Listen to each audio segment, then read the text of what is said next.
అది అవునండి. నా మైండ్ ఏమంటుందంటే నేను జనరల్‌గా నేను ఏం ఆలోచిస్తున్నానంటే, మనమేమో బిజీగా ఉంటున్నాం గదా! మన సం మన సంస్థ పెట్టాము. ఈ సంస్థ లక్ష్మీనారాయణ కృష్ణ ఫౌండేషన్ అని పెట్టాం గదా! మా అమ్మా, నాన్న వాళ్ళ పేరు మీద. సో, ఇక్కడ వివాహాలనేది జరగాలి. స్పీడ్‌గా జరగాలి. వాళ్ళకెక్కువ టైం ఇవ్వాలి. ప్రాబ్లమ్స్ అనలైజ్ చేయాలి. దానికి జ్యోతిష్యం అనే తలకాయ నొప్పుంది గాబట్టి, జ్యోతిష్యం ఈరోజు ప్రతి సోమవారం ఒక జ్యోతిష్యం క్లాస్ పెడుతున్నాం. అదే ఈరోజు నేను కొంచెం తొందరగా వచ్చాను, అందుకని జాయిన్ అవ్వగలిగాను. అంటే దానితో జ్యోతిష్య వాళ్ళకొచ్చిన జ్యోతిష్యం నమ్మే వాళ్ళకున్న సమస్యలేంటివి?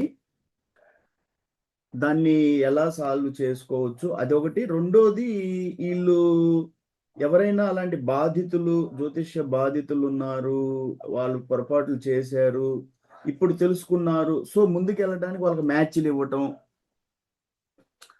అది ఆలస్య వివాహాలు అని పెడితే దాంట్లో వీళ్ళకి కొంచెం స్పెషల్‌గా కొంచెం కేర్ చేద్దామని పెట్టి మీకేమన్నా ఈరోజు వచ్చారు సార్ జ్యోతిష్యం క్లాస్‌లో మీకేమన్నా డౌట్‌లున్నాయా? జ్యోతిష్యం అలాంటివి అడగాలని? డౌట్లేం లేదు, లేట్ అవుతుంది అని అంతే. అంతకన్నా ఏమైనా ఉన్నాయా, ఏమైనా అంటే ఏమైనా క్లాస్ ఉన్నాయని నాకు తెలియదు. క్లాసులు ఒక పని చేయండి sir. Babu date of birth ఏమన్నా ఏమన్నా అసలు ఏమన్నా ఉన్నాయా మనకు తెలియదా సైన్స్ గురించి? ఒక్క నిమిషం sir. Me Babu date of birth చెప్పండి నాకు. కరెక్టా date of birth? Correct 21st August 85 ఒక్క నైట్ 1:30 AM. ఒక్క నిమిషం సార్. ఒక్క నిమిషం. ఒక్క నిమిషం. కరెక్ట్. మీరు డేట్ ఆఫ్ బర్త్ కరెక్ట్ అయితే.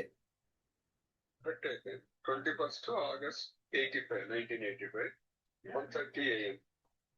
అంటే ప్రాపర్ డేట్ అనేది కరెక్ట్. అప్పుడు డేట్ టైం కూడా. ఓకే. ఓకే. అయితే ఎవరైతే తల్లిదండ్రులు వాళ్ళు కరెక్ట్ టైం అనుకుంటారో మంచిది. ఒక్క నిమిషం నేను అబ్బాయిది పేరు రాయను ఇక్కడ. ఊరకట్ల ఏబిసిడి అని రాసేస్తాను. అబ్బాయి వచ్చి డేట్ ఎప్పుడని చెప్పారు?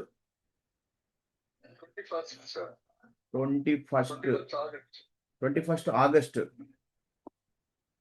Year 85. Okay. 85. 21st August 1985. Time sir? 1:30 AM sir. Early morning. 1:30 AM. అంటే 20 దాటి అయిపోయింది. 21st early morning. ఓకే. 20 అయిపోయి 21 స్టార్ట్ అయింది. 12 జరిగింది. 1:30 AM. ఎక్కడ సార్ బర్త్ ఎక్కడ? Gudur. Okay. Gudur Krishna district. Okay. Gudur. అందుకనే మనం కరెక్ట్ గా తీసుకోవాల్సి వస్తుంది. గూడూరు, నెల్లూరు. కృష్ణాలో కూడా గూడూరు ఉందా?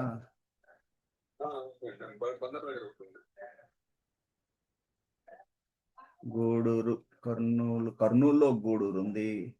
ఒడిశాలో గూడూరు, తెలంగాణలో గూడూరు ఉంది. వైఎస్ఆర్ డిస్ట్రిక్ట్ లో గూడూరు ఉంది. అబ్బో. మాకే గూడూరు అంటే నెల్లూరు దగ్గర గూడూరు, తిరుపతి దగ్గర. ఇప్పుడు తిరుపతి కింద వెళ్ళిపోయిందేమో.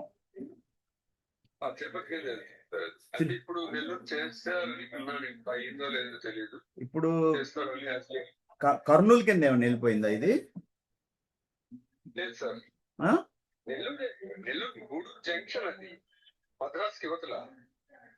ఎందుకంటే నెల్లూరు కింద రావటం లేదు ఇది. అది తిరుపతి కింద వస్తుంది. చిత్తూరు, గూడూరు పల్లె. గూడూరు స్పెల్లింగ్ ఏం వస్తుంది సార్ దానికి? గూడూరు అంటే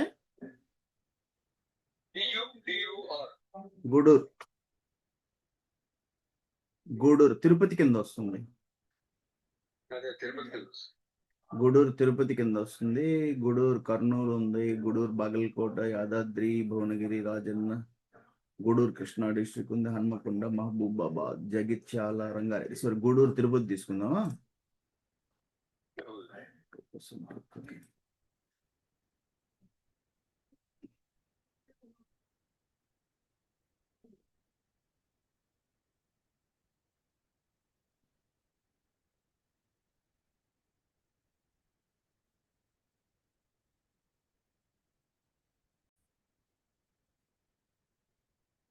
సార్ అయితే ఇప్పుడు చూడండి, మీ బాబుది నేను చెప్తున్నాను బాగేనండి సార్. అబ్బాయి బుధవారం పుట్టాడా?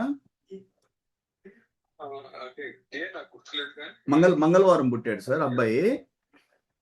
ఆ, దీన్ని ఎట్లా రెండు రకాలుగా తీస్తారు సార్. ఎట్లా అంటే మన వేదిక ప్రకారం అయితే మంగళవారం, ఇంగ్లీష్ క్యాలెండర్ అయితే ఇంగ్లీష్ క్యాలెండర్ అయితే మంగళవారం, బుధవారం. అచ్చా, అచ్చా. ఇంగ్లీష్ క్యాలెండర్ అయితే బుధవారం. మీ క్యాలెండర్ అయితే మంగళవారం. అచ్చా, అంటే ఎట్లా చెప్తారు అది కూడా చెప్తున్నాను. ఇంగ్లీష్ క్యాలెండర్ అదే. ఇంగ్లీష్ క్యాలెండర్ ప్రకారం అయితే బుధవారం, ఆ, వేదిక్ క్యాలెండర్ అయితే మంగళవారం. ఎందుకు అని అంటే సూర్యోదయానికి ముందు పుట్టినప్పుడు ఇంగ్లీష్ క్యాలెండర్ నుంచి ముందుకి మన వేదిక్ ప్రకారం అయితే ముందు ముందు లెక్క వస్తుంది. అవును, అవును. అంటే మన వేదిక వైదిక జ్యోతిష్యం అంటే వైదిక పరంగా జ్యోతిష్యం అంటే ఇంగ్లీష్ క్యాలెండర్. ఇప్పుడు మనము బర్త్డే జరుపుకుంటాము. మీ బాబు బర్త్డే వచ్చేసి మీకు అంటే మన ఇది ఉంటాయి, ఏమంటారు, తిథులు ఉంటాయి అన్న. సో అబ్బాయి పంచమి రోజు పుట్టాడు, శుక్లపక్ష పంచమి. అప్పుడు మీరు బాబు ప్రతి సంవత్సరం పంచమి రోజే బర్త్డే చేసుకోవాలి వేదిక ప్రకారం వెళ్తే. అచ్చా, అచ్చా. అంటే ఇప్పుడు మన ఈ గ్రెగేరియన్ క్యాలెండర్ అంటారు కదా ఇంగ్లీష్ వాళ్ళ క్యాలెండర్. మన కర్మగాలు ఏంటంటే మనం వాటిని పట్టుకుంటున్నాం. మన తెలుగు నెలలు, తెలుగు తిథులు ఇవన్నీ చూడటం లేదు. నేనేం చెప్తానంటే ఎవరైతే మీరు జ్యోతిష్యం నమ్ముతారో మీ బాబు తిథి ఆ వచ్చే సంవత్సరం అదే తిథి రోజు మీరు బర్త్డే చేయాలి. ఇంగ్లీష్ క్యాలెండర్ ప్రకారం వెళ్ళకూడదు. అలాగే బాబు ప్రకారం వీళ్ళు ఇంగ్లీష్ క్యాలెండర్ అయితే వాడు ఏమంటాడు, రాత్రి మిడ్ నైట్ దాటితే బుధవారం. వాళ్ళు ఏమంటారంటే మిడ్-నైట్ 12 దాటితే బుధవారం కింద వచ్చేసింది.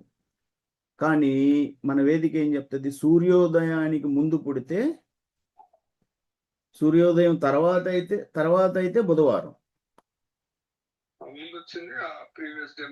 మంగళవారం కాబట్టి మంగళవారం. సరే, మీ బాబుది చిత్తా నక్షత్రం 3వ పాదం సార్, తులారాశి. ఇవన్నీ గుర్తుపెట్టుకోండి. నేను సరే మీకు రికార్డింగ్ కూడా ఇస్తాను, మీకు పంపిస్తాను, రికార్డింగ్ ఇస్తాను. బాబు పుట్టినప్పుడు కుజ మహాదశ నడుస్తాం. ఎందుకంటే అబ్బాయి నక్షత్రం వచ్చి చిత్తా నక్షత్రం కాబట్టి అధిపతి కుజ మహాదశ. మీకు నేను ఇందులో ఏం సహాయం చేస్తాను అంటే మీకు ఒక టైం ఇస్తాను బాబుకి. ఆ టైం ఫ్రేమ్లో మీరు బాగా స్పీడప్ చేయండి మీ ఎఫర్ట్స్. నేను బాగా మీకు హెల్ప్ చేస్తాను, మ్యాచ్లు ఇస్తాను, మీరు ప్రాసెస్ చేసుకుంటా ఉండండి, స్పీడప్ చేయండి. ఎందుకనంటే ఈ జ్యోతిష్యంలో నేను తెలుసుకుంది ఏంటి అంటే మీకు ఒక టైం ఉంది చూసారా, ఒక మహాదశ నడుస్తుంది. ఆ మహాదశలో భుక్తి అంతర అంటే మహాదశలో మళ్ళీ విడగొడతారు, సెక్షన్ వైజ్గా విడగొడతారు.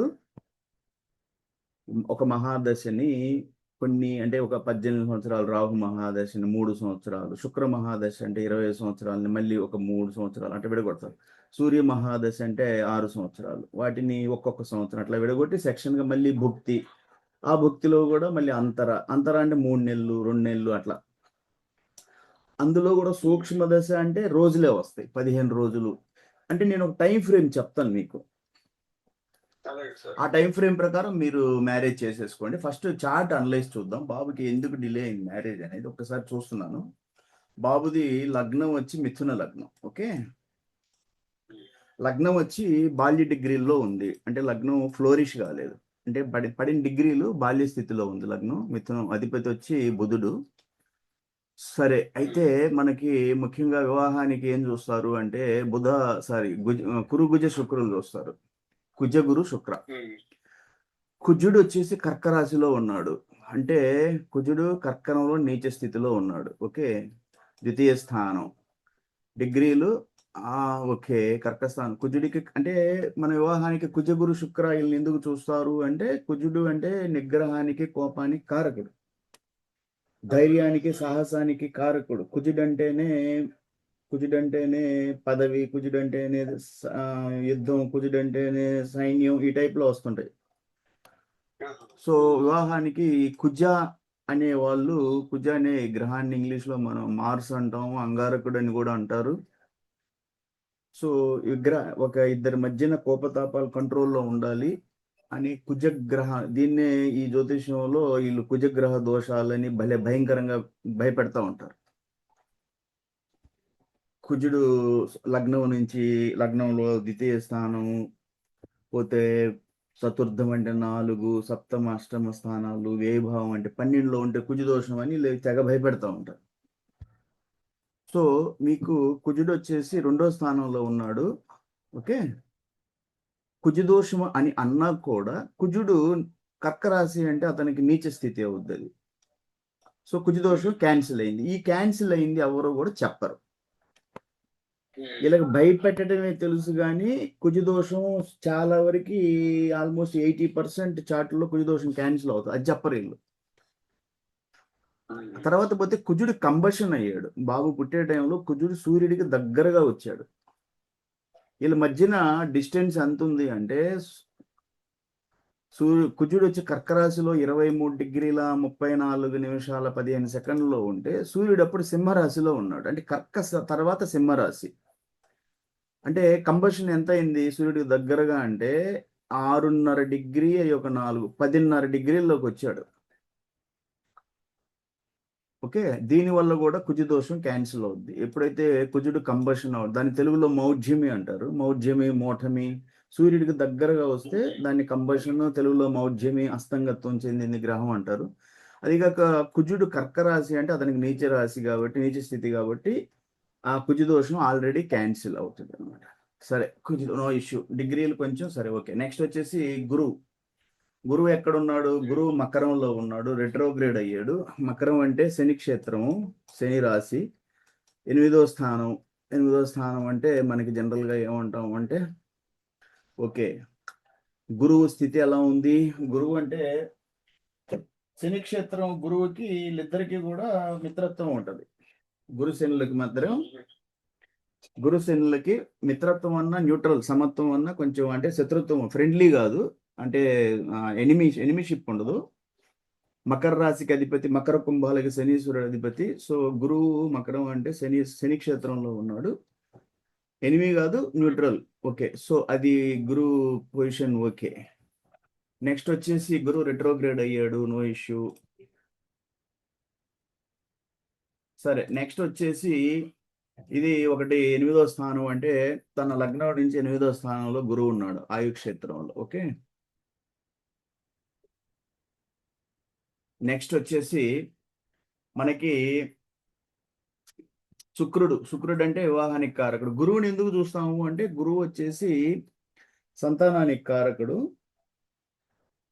గురువు ఆరోగ్యానికి కారకుడు కాబట్టి గురువుని చూస్తాం. శుక్రుడు అంటే వివాహానికి కారకుడు.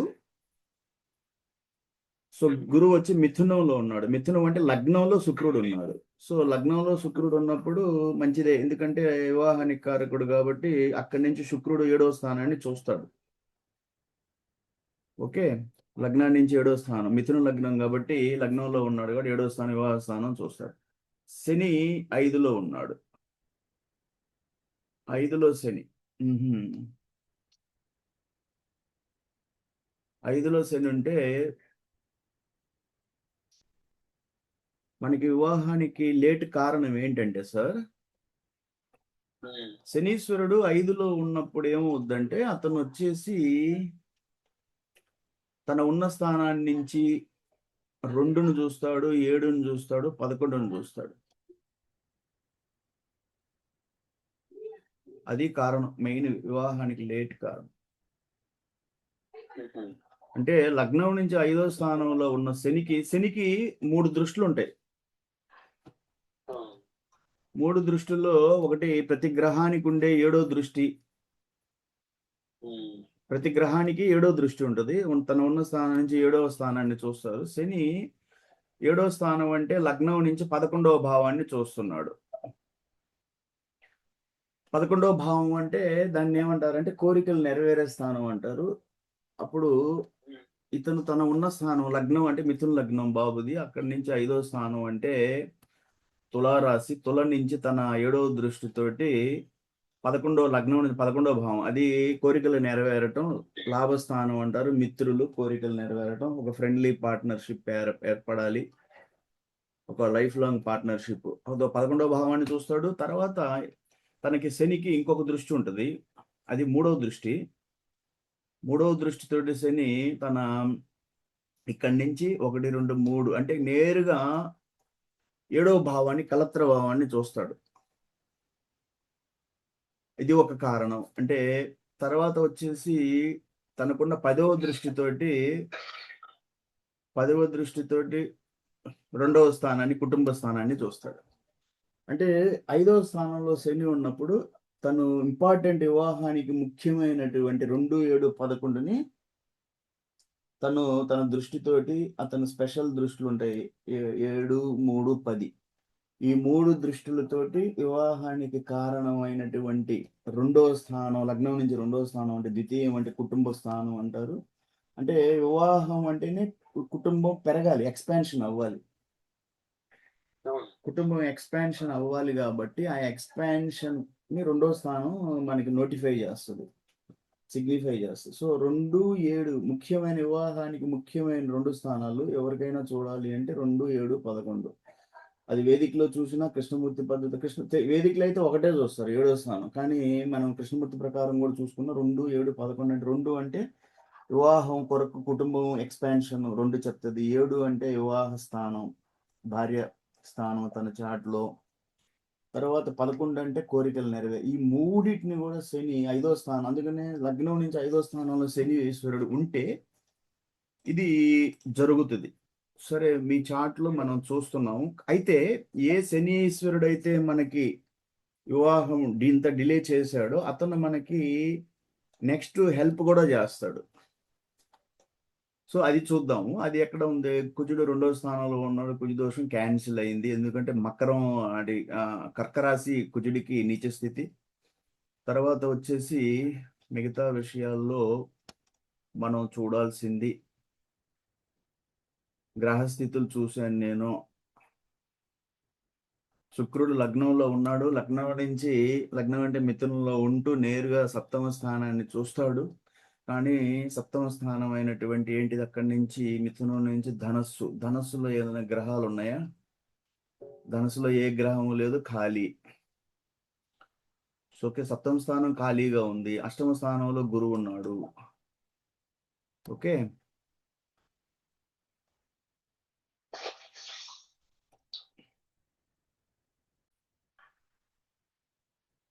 సరే నెక్స్ట్ వచ్చేసి మనకి లగ్నం నుంచి ఏడో స్థానాధిపతి గురువు మకరంలో ఉన్నాడు. తర్వాత 8వ స్థానాధిపతి శనీశ్వరుడు ఎక్కడున్నాడు? శని తులలో ఉన్నాడు. శనీశ్వరుడు తుల అంటే శనికి తులకి శుక్రుడికి మిత్రత్వం ఉంది. అంటే శనీశ్వరుడు తన తులారాశి అంటే మిత్రక్షేత్రంలో ఉన్నాడు. డిగ్రీలు వస్తుంది. అది 5వ స్థానం. ఓకే, సరే శుక్రుడు మిథునంలో ఉన్నాడు. లగ్నం అంటే శుక్రుడికి ఎలా ఉంది? శుక్ర బుధుడికి మిత్రత్వం ఉంది. సో ప్లేస్మెంట్ బాగానే ఉంది. సరే నెక్స్ట్ వచ్చేసి మనకి నేను అనుకున్నట్టు కుజుడు నీచ స్థితిలో ఉన్నాడు. మిగతా వాళ్ళందరూ బుధుడు శత్రుక్షేత్రం, గురువు కూడా నీచ స్థితి. గురువు ఎందుకు నీచ అంటే గురువు వచ్చేసి మనకి మకరంలో ఉన్నాడు కాబట్టి గురువు నీచ స్థితి. గురువుకు ఉచ్చ కర్కం అనమాట. సో గురువు కూడా నీచ స్థితి. సో దీన్ని బట్టి మనకేం వస్తుంది అంటే గురువు కొంచెం వీక్ అవుతాడు. ఎందుకంటే ఎప్పుడైతే గురువు నీచ స్థితికి వస్తాడో తర్వాత 8వ స్థానం అంటే దుస్థానం కింద వస్తుంది. సో ఆ టైం వచ్చేసి మకరంలో నీచ స్థితి. సో గురువు కొంచెం వీక్ అవుతాడు. సరే నెక్స్ట్ ఇవన్నీ చూసుకుంటా మళ్ళీ మనం ఏం చేయాలి అంటే సరే మనం ఏం చేద్దాము అంటే సార్ మీకు ఎన్ని నేను చూసిన తర్వాత మీకు అబ్బాయి దీని ప్రకారం కూడా శుక్లపక్ష పంచమి, అబ్బాయి వచ్చేసి శుక్లపక్షము చిత్తా నక్షత్రము. సరే ఇవన్నీ ఓకే. ఇప్పుడు మనకి మీ బాబులో 7వ స్థానం సబ్లాడ్ ఎవరు అంటే 7వ భావం సబ్లాడ్. కృష్ణమూర్తి పద్ధతిలో ఏం చెప్తారు అంటే సార్ మనం ఇప్పుడు నేను వేదిక ప్రకారం అనలైజ్ చేసినప్పుడు నాకు శనీశ్వరుడు చాలా 2, 7, 11కి చాలా స్ట్రాంగ్ గా కనెక్ట్ అయ్యాడు కాబట్టి తన దృష్టులతోటి అతనికి ఉన్నటువంటి 7, 3, 10 దృష్టులతోటి వివాహానికి ముఖ్యమైనటువంటి 2, 7, 11 చూస్తున్నాడు కాబట్టి లగ్నం నుంచి 5వ స్థానంలో శని స్థితి అయ్యాడు కాబట్టి ఇప్పుడు మనం లేట్ అనుకున్నాం. కానీ కృష్ణమూర్తి ప్రకారం ఏం చేస్తానంటే చూస్తున్నాను నేను 7వ భావానికి సబ్లాడు శుక్రుడు. ఈ శుక్రుడు కానీ కృష్ణమూర్తి జ్యోతిష్యం ఏం చెప్తుందంటే వివాహ స్థానానికి సబ్లాడ్, ఇతని సబ్లాడ్ మెథడ్స్. ఇది ఎవరన్నా వీడియో విన్న వాళ్ళు చూసేవాళ్ళు మీరు కృష్ణమూర్తి పద్ధతి చూపించుకోవాలి అనుకున్నప్పుడు కరెక్ట్ టైం ఉండాలి. మీరు ఇంకా సెకండ్స్లో కూడా చెప్పగలిగితే చాలా మంచిది. లేదు కరెక్ట్ టైం. అదే కానీ సార్ మా అబ్బాయి మధ్యాహ్నం 3 నుంచి 4లో పుట్టాడు, లేకపోతే 3 తర్వాత ఒక 15 అట్లా ఉండకూడదు. అక్యురేట్ టైం కావాలి. సో సార్ కరెక్ట్గా చెప్పాడు కాబట్టి నేను కృష్ణమూర్తిని కూడా అనలైజ్ చేసుకొని ఈరోజు క్లాసు ఉద్దేశం ఏమంటే సార్కి ఒక టైం ఇవ్వటం. లేట్ జరిగింది, మనం దాన్ని ముందుకు తీసుకెళ్దాం, ఈ టైంలో మనం మ్యారేజ్ని ముందుకు తీసుకెళ్దాము అనేసి. సో 7వ స్థానం సబ్లాడ్ ఎవరు అంటే ఇతనికి సార్కి బాబుకి వచ్చి 7వ భావం వచ్చేసి మనకి గురు, అంటే ధనురాశి అనమాట. మిథున లగ్నం నుంచి 7వ స్థానం అంటే ధనురాశి, దానికి అధిపతి జూపిటరు.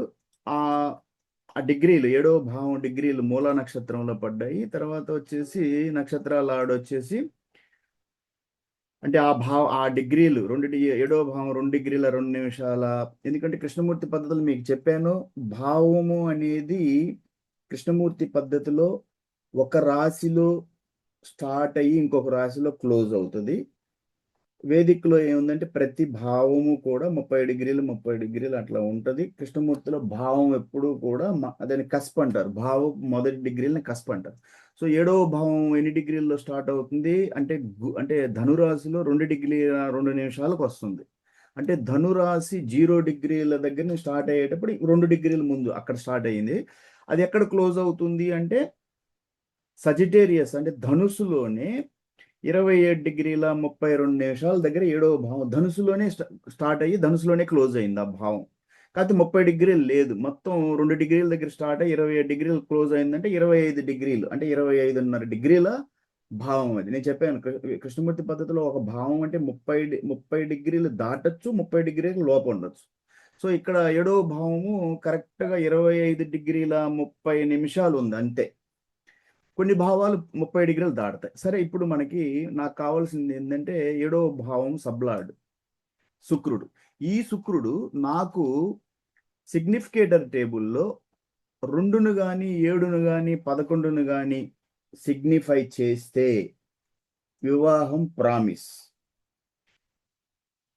శుక్రుడు అంటే 7వ భావం సబ్లాడ్ 2, 7, 11లో సిగ్నిఫై చేస్తూ దుస్థానాలైన 6, 8, 12ను కూడా సిగ్నిఫై చేశాడు అంటే వివాహం లేట్ అవుతుంది.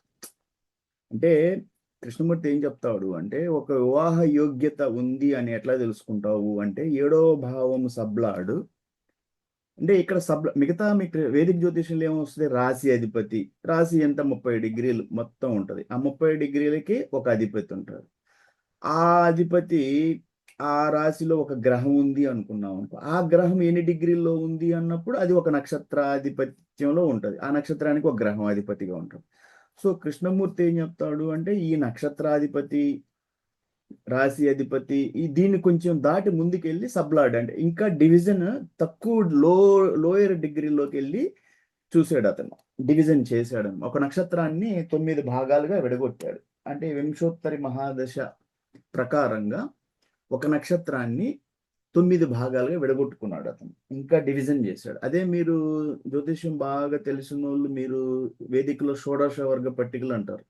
అంటే D1 చార్ట్, డివిజనల్. డి అంటే నేను ఎవరు అడిగారు, డి అంటే సరే డివిజనల్ చార్ట్స్. అందులో D1, D2 అట్లా షోడశ వర్గ పట్టికలు ఉంటాయి.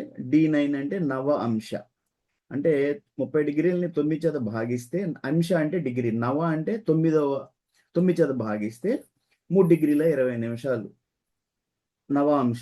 వేదికలో కృష్ణమూర్తిలో అయితే కృష్ణమూర్తిలో మనకి ఏం జరుగుతుంది అంటే ఒక నక్షత్రాన్ని 9 భాగాలుగా మనం విభజించినప్పుడు ఒక్కొక్క సబ్లాడ్ మీకు ఒక్కొక్కసారి 20 నిమిషాల్లోనే క్లోజ్ అవుతాడు. అంటే అది చెప్తున్నా. సో మీకేంటి సార్ అంటే, సార్ మీ బాబుకి 7వ భావం సబ్లాడ్ వచ్చే శుక్రుడు సార్. శుక్రుడు 2ని కానీ 7ని కానీ 11ని కానీ, 2 అంటే కుటుంబం, ఫ్యామిలీ ఎక్స్పాన్షను, పోతే 7 అంటే వివాహ స్థానాన్ని, 11 అంటే కోరికలు నెరవేరే స్థానాన్ని సిగ్నిఫై చేస్తే ఏదో ఒకసారి వివాహం ప్రామిస్డ్. కానీ వీటిని సిగ్నిఫై చేస్తూ అడిషన్గా దుస్థానాలైనటువంటి 6, 8, 12. 12 అంటే సపరేషను, 8 అంటే ఆయుస్థానం, 6 అంటే రోగాలు, శత్రువులు, ఇట్లా అన్నమాట. సో మీ బాబుది తన 2వ స్థానాన్ని సిగ్నిఫై చేస్తున్నాడు. అందులో కూడా చాలా స్ట్రాంగ్గా బిలో. బి అంటే ఇందులో ఏబిసిడి అని క్లాసిఫికేషన్ ఉంటుంది. ఏ అంటే 100% సిగ్నిఫికేటర్స్ చాలా స్ట్రాంగ్ ఉంటుంది. బి అంటే 75%, సి అంటే 50%, డి అంటే 25%. సో ఈ బాబుకి శుక్రుడు 2వ భావాన్ని బిలో అంటే 75% స్ట్రాంగ్ సిగ్నిఫికేటర్గా ఉన్నాడు. సో అంటే 2వ భావంలో బిలో ఉన్నాడు అంటే స్థితి అయి ఉన్నాడు. స్థితి అంటే ఏంటి? 2వ భావం, మిథునం నుంచి 2వ భావం అంటే ఏంటి? జనరల్గా శుక్రుడు మనకి వేదిక ప్రకారం లగ్నంలో ఉన్నాడు. కానీ కృష్ణమూర్తి పద్ధతికి వచ్చేళ్ళకి తను కృష్ణమూర్తి పద్ధతిలో ఇదే ఏంటి తమాషా ఏంటంటే, కొన్ని గ్రహాలు వేదికలో వాళ్ళు చెప్పి భయపెడుతుంటారు. 7వ స్థానంలో కుజుడు ఉన్నాడు అన్నప్పుడు కృష్ణమూర్తిలోకి వెళ్ళి చూస్తే ఆ 7వ స్థానంలో ఉన్న కుజుడు 6లోకి షిఫ్ట్ అవుతాడు. అంటే జరగచ్చు, జరగకపోవచ్చు, అది రూల్ ఏం లేదు. సో మన వేదికలో చూసిన శుక్రుడు, లగ్నంలో ఉన్న శుక్రుడు బాబుకి మనకేం చెప్పాము? లగ్నంలో శుక్రుడు ఉన్నాడు కదా, ఈ లగ్నంలో ఉన్న శుక్రుడు తనకి కృష్ణమూర్తి ప్రకారం ఏమొచ్చాడంటే 2కి వచ్చేసాడు. ఓకే, 2కి వచ్చాడు, ఇక్కడ స్థితి అయ్యాడు. బి అంటే అక్కడ స్థితి అవటం అనమాట. సో బిలో శుక్రుడు సిగ్నిఫై చేస్తున్నాడు, 2వ భావానికి స్థితి అయి ఉన్నాడు, ఆ భావంలో ఉన్నాడు. తర్వాత 7కి ఏమన్నా, 7కి కూడా సి. సి అంటే డి అంటే ఏమో రాశి అధిపతి. సిలో ఏ గ్రహాలు రాస్తాము అంటే రాశి అధిపతి నక్షత్రాలలో ఉన్న గ్రహాలని సిలో రాస్తాం కృష్ణమూర్తి ప్రకారం.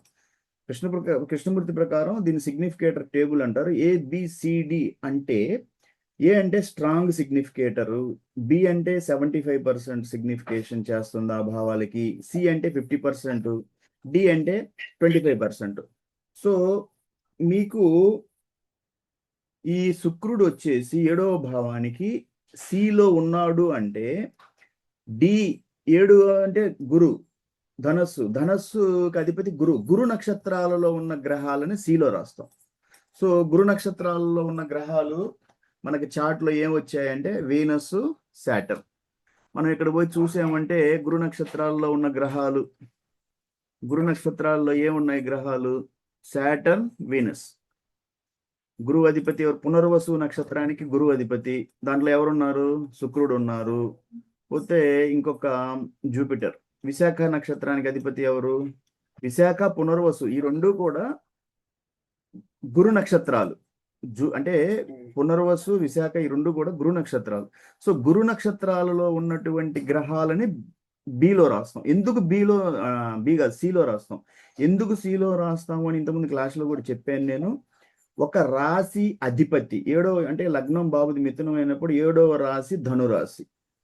ధనుకి అధిపతి గురువు. ఆ గురువుని ఎక్కడ రాస్తాం మనం? డిలో రాస్తాం.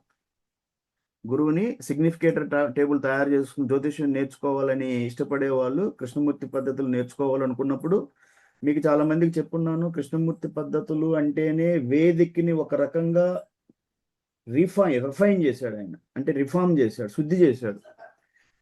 శుద్ధి చేసి జ్యోతిష్యంలో ప్రిడిక్షన్స్ ని చాలా అక్యురేట్ గా చేయొచ్చు అని ఆయన నిరూపించాడు. తమిళనాడుకు చెందిన మహానుభావుడు. వేదికని చాలా తప్పులు పట్టుకున్నాడు ఆయన. సో ఈ సిగ్నిఫికేటర్ టేబుల్ కృష్ణమూర్తి పద్ధతికి మూలం, బలం. సిగ్నిఫికేటర్ టేబులే కృష్ణమూర్తి పద్ధతిలో, ఎందుకంటే చాలా అయితే సో 7వ భావంలో మనకి, 7వ భావం అంటే మిథున లగ్నానికి 7వ భావం అంటే ధనస్సుకి అధిపతి గురువు. కాబట్టి గురువు నీ రాశి అధిపతిని డిలో రాస్తాం. బిఎల్ అంటే భావ లార్డ్ రాశాను. సో సిలో ఎవరిని రాయాలి అంటే రాశి అధిపతి నక్షత్రాలలో ఉన్న గ్రహాలను రాయాలి. రాశి అధిపతి ఎవరు? 7వ భావం అంటే ధనస్సు రాశి, లగ్నాన్ని నుంచి, మిథునా నుంచి. సో గురు నక్షత్రాలు ఏంటేంటివి? పునర్వసు, పుష్యమి, పునర్వసు, విశాఖ, సో విశాఖ నక్షత్రాల్లో ఎవరున్నారు చెప్పాను నేను. విశాఖ నక్షత్రాలు, గురు నక్షత్రాలు వచ్చి పునర్వసు, విశాఖ, పూర్వభాద్ర. సో ఈ రెండు కూడా మనకి శుక్ర శని దొరికారు కాబట్టి ఇక్కడ రాశాను. సో బిలో ఎవరిని రాస్తారు అంటే 7వ భావానికి బి అంటేనే మీకు ఆ రాశిలో స్థితి అయిన గ్రహం రాయాలి. బిలో ఆ రాశిలో ఏ గ్రహం స్థితి కాలేదు. మనకి వేదికలో కూడా కాలేదు. వేదికలో కూడా చూశాను. వేదికలో 7వ భావం లగ్నాన్ని నుంచి, మిథున లగ్నాన్ని నుంచి 7వ భావం ఖాళీగా ఉంది. సో ఇక్కడ శుక్రుడు లగ్నంలో ఉన్న శుక్రుడు 2వ భావంలోకి వచ్చాడు కృష్ణమూర్తి పద్ధతి ప్రకారం. సరే 7వ భావంలో ఏ గ్రహము లేదు కాబట్టి సో నక్షత్రాల్లో ఏ గ్రహాలు ఉండవు. సో దీన్ని బట్టి నాకు ఏమి వస్తుంది అంటే శుక్రుడు 7వ భావానికి సబ్లాడ్ అయిన శుక్రుడు 2ని సిగ్నిఫై చేశాడు. ఎక్కడ బిలో సిగ్నిఫై చేశాడు. బిలో ఎందుకు సిగ్నిఫై చేశాడంటే 1వ స్థానం లగ్నంలో ఉన్న శుక్రుడు కృష్ణమూర్తి ప్రకారం 2వ భావంలోకి వచ్చాడు. సో అక్కడ స్థితి అయినట్లు లెక్క. సో అతని నక్షత్రాల్లో ఉన్న గ్రహాలు ఏలో రాశారు. ఓకే, ఏమున్నాయి? చంద్రుడు, కుజుడు, బుధుడు, రాహు. ఇప్పుడు మనం కృష్ణమూర్తి ప్రకారం ఏంటి? 7వ భావం సబ్లాడు 2ని సిగ్నిఫై చేసిన, 7ని సిగ్నిఫై చేసిన, 11ని సిగ్నిఫై చేసిన, ఈ మూడింటిని అతను సిగ్నిఫై చేస్తున్నాడు. స్ట్రాంగ్ దేనికి చేస్తున్నాడు? 2కి. 2 అంటే కుటుంబం, ఎక్స్పాన్షన్ అంటే కుటుంబ స్థానం. 7ని సి అంటే వీక్ సిగ్నిఫికేషన్ అంటే 50%. 11 కూడా 50%. సో నాకేంటి, మూడింటిని అతను సిగ్నిఫై చేస్తున్నాడు అంటే వివాహం ప్రామిస్. కానీ అతను 6, 8, 12 చేస్తున్నాడు అన్నది మనం చూడాలి. 6 అంటేనే దుస్థానం, అంటే శత్రుస్థానం అంటారు, రోగాలు ఇలాంటివి. ఓకే, సరే 6ని సిగ్నిఫై చేయటం లేదు. 8 చాలా స్ట్రాంగ్గా సిగ్నిఫై చేస్తున్నారు. ఇది చాలా నాకు ఇందువల్ల అంటే ఒక రకంగా నేను చెప్పిన దాన్ని బట్టి ఇంకొకటి ఏంటంటే శనీశ్వరుడు 2ని సిగ్నిఫై చేసిన, శనీశ్వరుడు 7ని సిగ్నిఫై చేసిన, 11ని సిగ్నిఫై చేసిన ఏమొస్తుంది అంటే వివాహం డిలే అవుతుంది. అదిగాక 7వ స్థానం సబ్లాడు 6 దుస్థానానికి లేదు, 8ని మటుకు చాలా స్ట్రాంగ్గా సిగ్నిఫై చేస్తున్నాడు. సో దాన్ని బట్టి మనకి ఇది నేను చెప్పిన దాన్ని బట్టి ఏమొస్తుంది అంటే శుక్రుడు 6, 8, 12 కూడా సిగ్నిఫై చేస్తున్నాడు. సో కృష్ణమూర్తి వేదిక ప్రకారం శనీశ్వరుడు ఉన్న స్థానాన్ని పట్టుకొని అతను లగ్నం నుంచి 5వ స్థానంలో ఉన్నాడు. అక్కడి నుంచి వివాహానికి ముఖ్యమైన 2, 7, 11 చూశాడు కాబట్టి వివాహం డిలే అవుతుంది. కృష్ణమూర్తికి వచ్చి చూసినా కూడా కృష్ణమూర్తిలో 7వ భావం సబ్లాడు 2, 7, 11 సిగ్నిఫై చేస్తూ ఇన్ అడిషనల్లీ అంటే వాటితో పాటు దుస్థానాలైన 6ని సిగ్నిఫై 6కి చేయటం లేదు, 8కి చాలా స్ట్రాంగ్ అంటే ఏలో ఉన్నాడు. అంటే 8లో స్థితి అయినటువంటి గురు నక్షత్రాలలో శుక్రుడు ఉన్నాడు అనమాట. సో అందువల్ల ఏమవుద్దంటే 12లో కూడా వీనస్, అయితే వీనస్ 12కి వచ్చి కొంచెం వీక్ సిగ్నిఫికేటర్. సో ఫైనల్గా ఇంకా మనకి ఏంటంటే ఎలా చూస్తారు అంటే ఇంకా 3కి వచ్చేసి 3కి లేదు, 4కి లేదు, 5కి సిగ్నిఫై చేస్తే ఓకే, నో ప్రాబ్లం, 6, 7, 8, 9 ఓకే, 10కి ఓకే. సో ఇది ఒకటి సార్ మనకు గుర్తుపెట్టుకోవాల్సింది. కృష్ణమూర్తి పద్ధతిలో ఎవరైనా ఇది రికార్డ్ అయినా ఇది ఒక క్లాస్గా నేను రికార్డ్ చేసి గ్రూపులో మన జ్యోతిష్య శ్రీ బాలా త్రిపుర సుందరి దేవమ్మ జ్యోతిష్య నిలయంలో పెట్టినా మీరు ఈ రికార్డింగ్ విన్న వాళ్ళందరూ తెలుసుకోవాల్సిందంటే వేదికను చూసేటప్పుడు కృష్ణమూర్తిని కూడా చూసుకోవాలి. మీరు రెండింటిని కంపేర్ చేసి చూసే వాళ్ళే గొప్ప జ్యోతిష్కులు అనమాట. ఒక వివాహం ఎందుకు డిలే అయింది మీరు రీజన్స్ పట్టుకున్నప్పుడు ఆ వివాహాన్ని వాళ్ళకి ఒక టైం ఇవ్వాలి. అంటే ఏ మహాదశ నడుస్తుంది ప్రజెంట్, ఆ మహాదశలో భక్తి ఏమి నడుస్తుంది, అంతర్దశ, సూక్ష్మ ప్రాణదశల్లో వాళ్ళకి ఒక అక్యురేట్ టైం విండో ఇచ్చి ఆ టైంలో మీరు మ్యారేజ్కి వెళ్ళండి అని మనం వాళ్ళకి చెప్పగలగాలి. సో నాకు మ్యారేజ్ డిలే అయింది తెలిసింది, చాట్లో అర్థమవుతుంది. నెక్స్ట్ నేనేం చేయాలి, వీళ్ళకి ఒక టైం ఇవ్వాలి. ఇప్పుడు టైంకి వెళ్తున్నాను నేను. ఏ టైం ఇద్దాము అన్నదాన్ని ఎట్లా చెప్తాను అది కూడా మీకు బాగా కృష్ణమూర్తి ప్రకారం చాలా బాగుంటుంది. ఎవరైతే ఏ గ్రహాలైతే మీకు 2, 7, 11ని చాలా స్ట్రాంగ్గా సిగ్నిఫై చేస్తాయో మీరు ఎవరైనా క్వశ్చన్ వేయచ్చు. సార్ 2, 7, 11కే ఎందుకు చూడాలి అంటే వేదికలో వివాహం అంటే ఒకటే చూస్తారు, 7వ స్థానం. వేదికలో మీకు భావాల గురించి చెప్పేటప్పుడు చదువుకునేటప్పుడు ప్రతి ఒక్క భావము కొన్ని టాస్కులు ఉంటాయి. ప్రతి భావం కూడా కొన్ని టాస్కులు చేస్తుంది. అంటే లగ్న స్థానం అంటే అతని పూర్తి శరీరము, అతని ఆత్మ, అతని అటిట్యూడ్, అతని బిహేవియర్, అతని పర్సనాలిటీ అన్ని లగ్నం, ఆరోగ్యం అన్ని చెప్పేది లగ్నం. రెండో స్థానం అంటే ద్వితీయ స్థానం.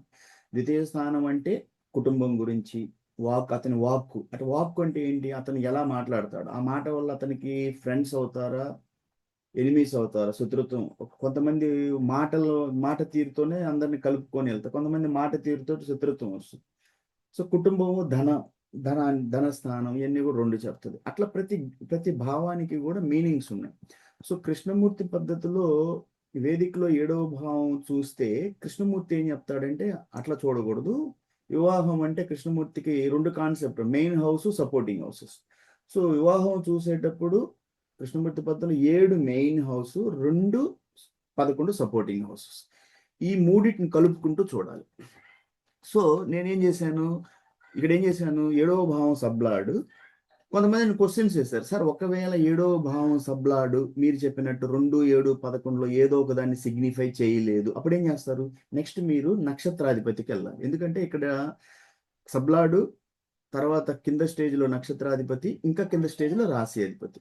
సో ఒక సబ్లాడ్ కానీ కృష్ణమూర్తి పద్ధతిలో మీకు ఒక భావాన్ని మీరు అనుకున్నట్టు కృష్ణమూర్తి వివాహం అంటే 2, 7, 11 పుత్రయోగము అంటే 5 మెయిన్ హౌస్, 2, 11 సపోర్టింగ్ హౌసెస్. ఇట్లా ప్రతి ఒక్క మనిషి జీవితంలో టాస్క్లకి ఒక ఆయువు చూడాలంటే 8వ స్థానం, సపోర్టింగ్ హౌసెస్ అంటే 2, 11 అట్లా చూసుకోవాల్సి వస్తుంది. ఇంకా 4 అంటే గృహం, 4 అంటే గృహం, 12 అంటే మోక్షం. సో ఇట్లా ఇంటర్ రిలేటెడ్గా ఉంటాయి, అట్లా చూసుకోవాల్సి వస్తుంది. సో మనం ఒక వివాహం అని చూసేటప్పుడు 2, 7, 11 చూసుకుంటా అందులో ఈ వీళ్ళకి ఇంకొక టైం ఇవ్వాలి అన్నప్పుడు ఆ టైంలో నేనేం చేయాలి అంటే ఒక జ్యోతిష్కుడు ఎలా చూడాలి అంటే ఎలిక పిల్లి పాము ముంగిస్తే పెళ్లి చెడగొట్టడం కాదు, అష్టగుణ కూటమే మీకు తెలిసిన జ్యోతిష్యము. అందులో మీరు ఎన్ని వివాహాలు చెడగొడతారు అంటే అష్టగుణ కూటంలో మీరు ఏకనాడి దోషం అయిందనో, అమ్మాయి రాక్షస గణం అయిందనో, పోతే మనకి రాశికోవడం కలవలేదు, షష్టాష్టకాలైన ఈ రకంగా పెళ్లిళ్ళు చెడగొడతారు. నేను చూడు కృష్ణమూర్తి పద్ధతులు ఎన్ని చెప్తున్నాను. మీరు ఒక పరిపూర్ణ జ్యోతిష్కుడు ఒక చార్ట్ను అనలైజ్ చేసేటప్పుడు వేదికను చూస్తూ మళ్ళీ కృష్ణమూర్తి పద్ధతులు చూస్తూ వాళ్ళు ఏమడుగుతారు, మా బాబుకి వివాహం డిలే అయింది, ఎప్పుడు అవుద్ది, వాళ్ళ వివాహం తర్వాత ఎలా హ్యాపీగా ఉంటారు, పోతే వాళ్ళకి పుత్రయోగం ఉందా, వివాహానికి సంబంధించి ఇవన్నీ అడుగుతున్నప్పుడు ఒక్కొక్క టాస్క్ని ఒక్కొక్క రకంగా చూడాల్సి వస్తుంది. ఇక్కడ నేనేం చూస్తున్నాను, వివాహం చూశాను, డిలే అయ్యింది, నాకు క్లారిటీ వచ్చేసింది చాలా. నేను జ్యోతిష్యంలో చదివిన రీజన్స్ కరెక్ట్గా నాకు చాట్లో దొరికాయి. దీన్ని నేనేమంటాను అంటే కొంతమంది నన్ను అడిగారు, జ్యోతిష్యం మీరు నమ్ముతారా అంటే జ్యోతిష్యం అనేది ఒక పెద్ద డీప్ సబ్జెక్ట్. దాన్ని వచ్చిన వాళ్ళు చెప్తే కరెక్ట్గా వెళ్తుంది, రాని వాళ్ళు చెప్తే తప్పుదోవ పట్టిస్తారు. ఇప్పుడు నేను ఈ సబ్జెక్ట్ని ఎప్పటి నుంచో చదువుతూ మన శ్రీ బాలా త్రిపుర సుందరి దేవమ్మ జ్యోతిష్య క్లాసులు పెడుతూ ఈరోజు ఒక చార్ట్ వస్తే నాకు క్లియర్గా అర్థమైపోయింది, చార్ట్లో జ్యోతిష్యం ప్రకారం మ్యాచ్ డిలే అయిపోయింది. ఆ కండిషన్లో అయితే చాలా డిలే అవుతుంది. సో నెక్స్ట్ మనం ఏంటంటే ఒక పరిపూర్ణ జ్యోతిష్కుడు వీళ్ళకి టైం ఇవ్వాలి. టైం ఎట్లా చూస్తారు అంటే ఏ గ్రహాలైతే 2ని, 7ని, 11ని బాగా స్ట్రాంగ్గా సిగ్నిఫై చేస్తాయో, సిగ్నిఫికేషన్ అంటే ఏం లేదు, మీరు తెలుసుకోండి. ఆ భావాలకి ఈ గ్రహాలు కనెక్ట్ అవ్వటం అంటే ఆ భావంలో ఉండొచ్చు, రాశి అధిపతి అవ్వచ్చు, ఆ రాశి అధిపతి నక్షత్రాల్లో ఉండొచ్చు, లేదు ఆ రాశిలో స్థితి అయి ఉండొచ్చు, స్థితి అయిన గ్రహ నక్షత్రాల్లో ఉండొచ్చు. అది కనెక్టివిటీ అంటారు, ఇంకేం లేదు అక్కడ. సో నాకు ఇక్కడ 2కి చాలా స్ట్రాంగ్ సిగ్నిఫికేషన్ ఎవరెవరు ఉన్నారంటే చంద్రుడు, కుజుడు, బుధుడు, రాహు. వీళ్ళు ఏలో స్థితి అయ్యారు, ఏలో ఉన్నారు, స్థితి కాదు. అంటే వీళ్ళు బిలో 2వ భావానికి బిలో స్థితి అయిన కుజ, బుధ, శుక్ర వీళ్ళ నక్షత్రాలలో ఉన్న గ్రహాలు ఏలో ఉన్నారు. సో నాకు వీళ్ళు స్ట్రాంగ్ సిగ్నిఫికేటర్. ఈ బాబుకి వివాహాన్ని ముందుకు తీసుకెళ్లే వాళ్ళు ఎవరు అంటే ఈ చంద్రుడు, కుజుడు, బుధుడు, రాహు ఈ నలుగురు గ్రహాలు కూడా రెండవ స్థానంలో, రెండవ భావంలో అంటే 100% సిగ్నిఫికేటర్గా వీళ్ళు ఉన్నారు. 7లో వీనస్ అంటే శుక్రుడు, శని అంటే మనకు తెలుసు, సాటర్న్ అంటే శని. వీళ్ళలో శుక్రుడు వచ్చేసి మనకి ఆల్రెడీ 2కి బీలో ఉన్నాడు కాబట్టి శుక్రుడిని కొంచెం పక్కన పెడదాం, శనీశ్వరుని కూడా పక్కన పెడదాం. ఒకవేళ శనీశ్వరుడి హెల్ప్ కూడా తీసుకుంటాను. నాకు ఎందుకంటే ఏ శనీశ్వరుడు అయితే నాకు వివాహాన్ని డిలే చేశాడో అతని హెల్ప్ కూడా ఏ భక్తి అంతర్లో తీసుకుంటాను నేను. పోతే 11వ భావానికి ఏకి చాలా స్ట్రాంగ్ సిగ్నిఫికెంట్ కేతువుగా ఉన్నాడు. సో 11వ భావం అంటే కోరికలు నెరవేరటం. దాంట్లో 75 సిగ్నిఫికేటర్గా రాహు ఉన్నాడు.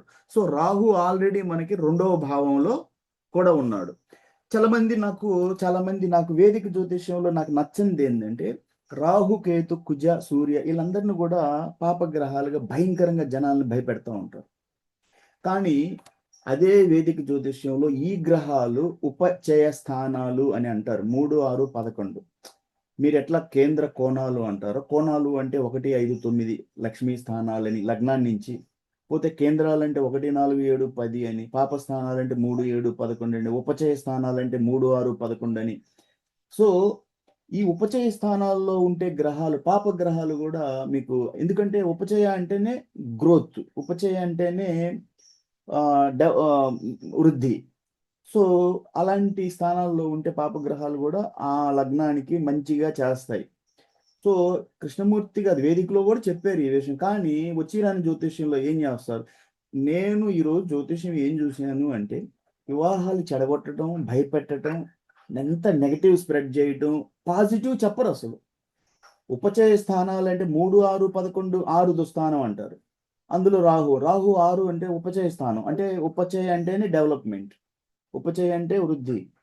ఆ స్థానాలు ఉంటే మంచిది. సో కృష్ణమూర్తి ప్రకారం వెళ్ళిన మనము ఈ రాహు, కేతు 11లో చాలా స్ట్రాంగ్ గా ఉన్నాడు. రాహు వచ్చేసి 2లో 11 స్ట్రాంగ్ గా ఉన్నాడు. వీళ్ళు ఈ బాబుకి వివాహాన్ని ముందుకు తీసుకెళ్లేటప్పుడు తప్పనిసరిగా సహాయం చేస్తారు. ట్రిగర్ అవ్వటం, యాక్టివేట్ అవ్వటం, అంటే దశలు మహాదశల్లో వీళ్ళు యాక్టివేట్ అయ్యి ఆ టైంలో వాళ్ళ మహాదశ నడుస్తుంది, భుక్తి నడుస్తుంది, అంతర్లో వీళ్ళకి వివాహం జరగటానికి చాలా హెల్ప్ అవుతుంది. సో ఇప్పుడు మనం ఏం చేద్దాము అంటే 2వ భావానికి స్ట్రాంగ్ సిగ్నిఫికేటర్ అయినటువంటి, సార్ మీరు రాసుకోండి, ఎవరు ఉన్నారు లైన్లో నాతో మాట్లాడే ఆయన? చెప్పండి. చంద్రుడు రాసుకోండి సార్. చంద్రుడు, కుజుడు, బుధుడు, రాహువు, కేతువు. మిగతాది నేను ABA తీసుకున్నాను, ఎందుకంటే CD వచ్చేసి అవి కొంచెం వీక్ సిగ్నిఫికేటర్స్. అప్పటికి 2లో కూడా మనకి బిలో వచ్చేసి 2కి బిలో కుజుడు ఉన్నాడు. ఆ కుజుడు ఆల్రెడీ మనకి 2లో స్ట్రాంగ్ గా ఉన్నాడు కాబట్టి బుధుడు 2కి బుధుడు బిలో ఉన్నాడు అండ్ 75 సిగ్నిఫికేటర్ కాబట్టి అతను ఆల్రెడీ మనకు 2కి Aలో ఉన్నాడు కాబట్టి వదులుకున్నాను. శుక్రుడు అంటే ఆల్రెడీ చాలా వీక్ గా ఉన్నాడు కాబట్టి చూద్దాం. మిగతా వాళ్ళందరూ ఇక్కడ 2, 7కి వచ్చేసి వీనస్, సాటర్న్, ఇక్కడ 11కి Venus, Saturn, okay, Mars. Okay, అయితే ఇప్పుడు వీళ్ళ మహాదశ నేను చూస్తున్నాను సార్. మీ బాబుది ఫస్ట్ గుర్తుపెట్టుకోండి. మీ బాబుది ఏ రాశి ఏం చెప్పాను?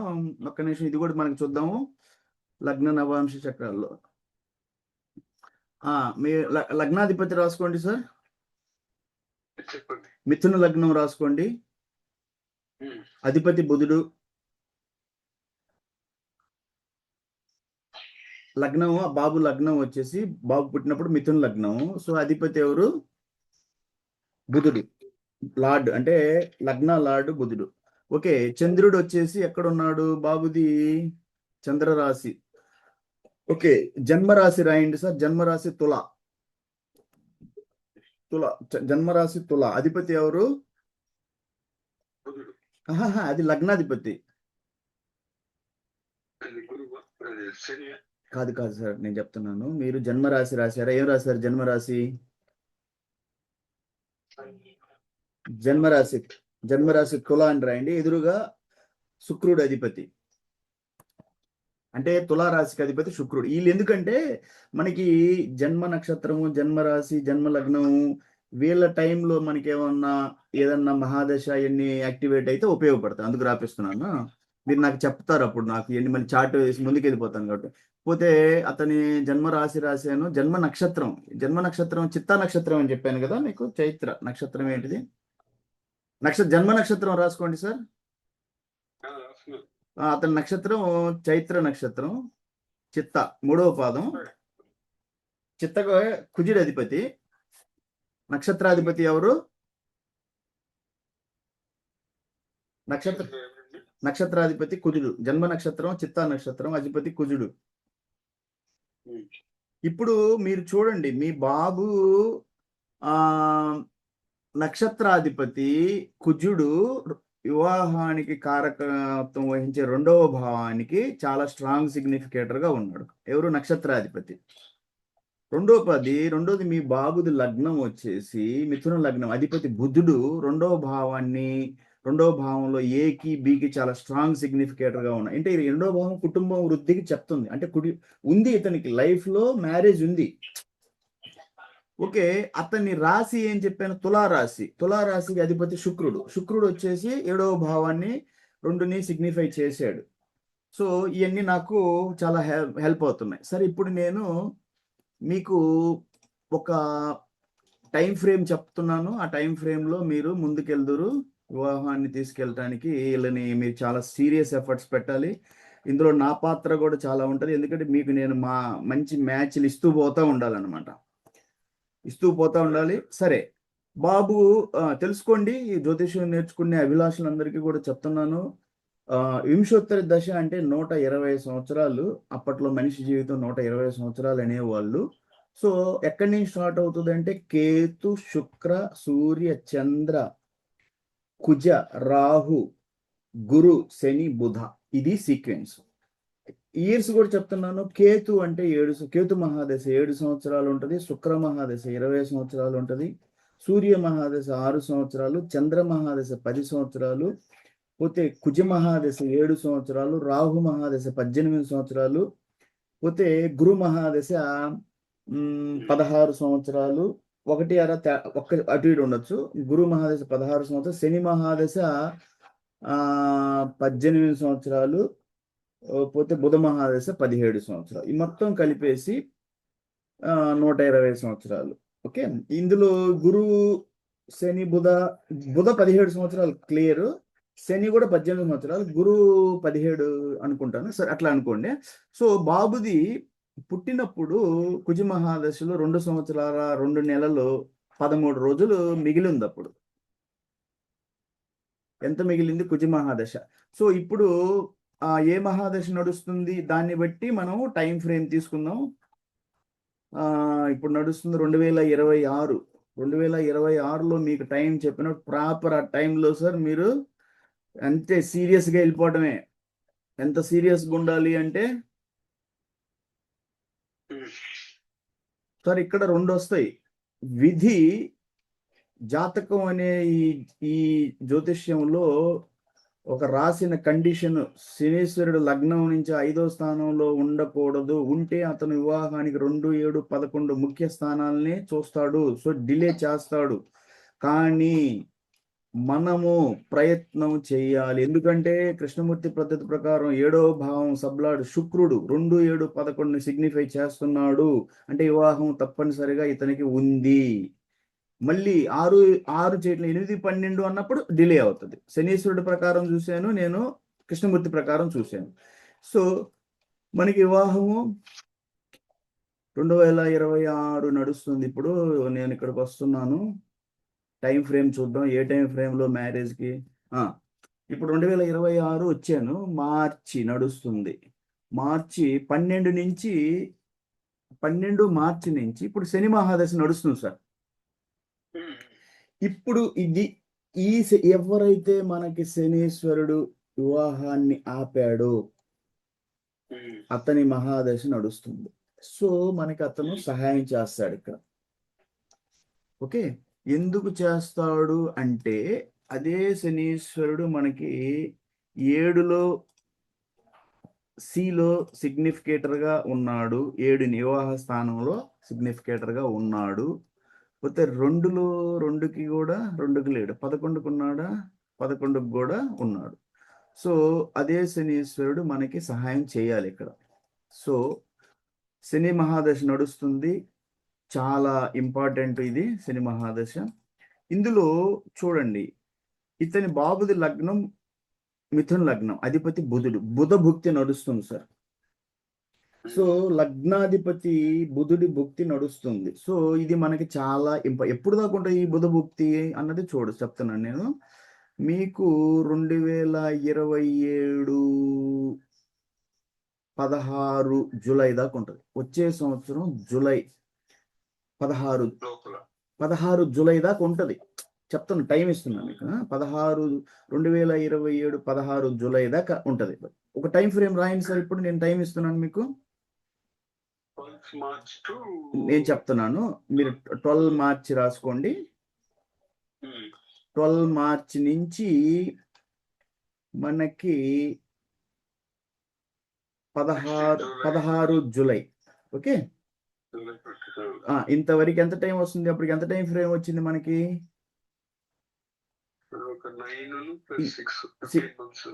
ఇందులో కూడా తగ్గిస్తాను నేను టైం. ఎందుకు తగ్గిస్తాను అంటే, మనకి బుధుడు ఎందుకు సపోర్ట్ చేస్తాడు ఇక్కడ అంటే, మీకు అది కూడా చెప్తున్నాను. మీకు రాపిచ్చిన గ్రహాల్లో బుధుడు ఉన్నాడా? చంద్రుడు, కుజుడు, బుధుడు, రాహు అని రాపిచ్చాను. ఈ బుధుడు లగ్నాధిపతి, ఒకటి లగ్నాధిపతి ఈ బుధుడు. తర్వాత పోతే ఈ బుధుడు శుభగ్రహము, సహజ శుభగ్రహాల్లో శుభుడు.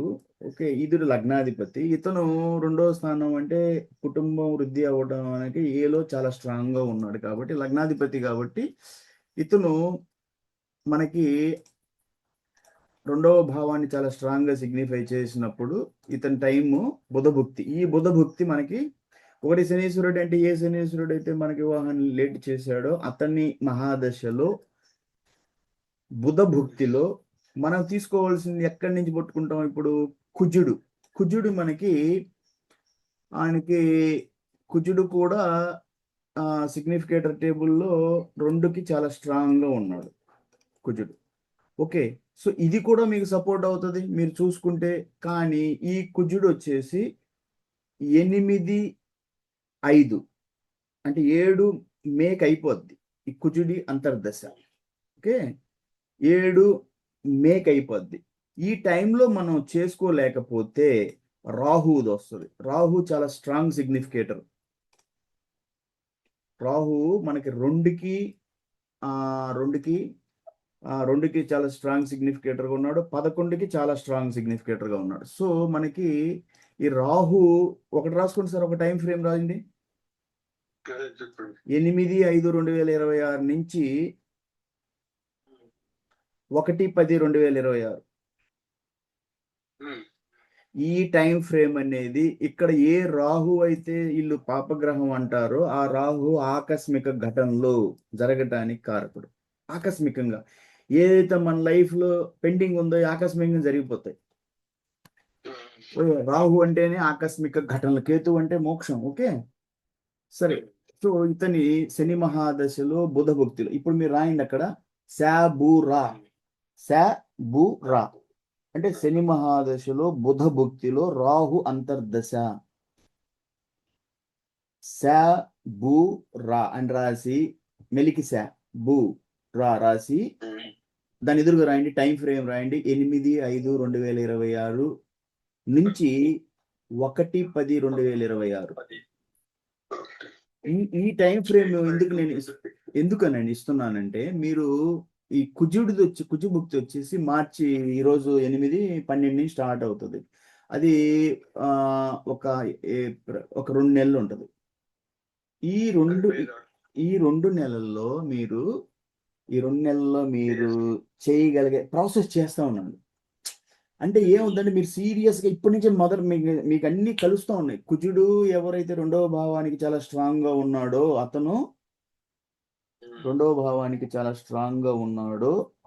అతను టైం స్టార్ట్ అయింది, యాక్టివేట్ అయ్యాడు కాబట్టి, ట్రిగర్ అయ్యాడు కాబట్టి అతని భుక్తి నడుస్తుంది కాబట్టి అక్కడి నుంచి మనం స్టార్ట్ చేస్తున్నాం.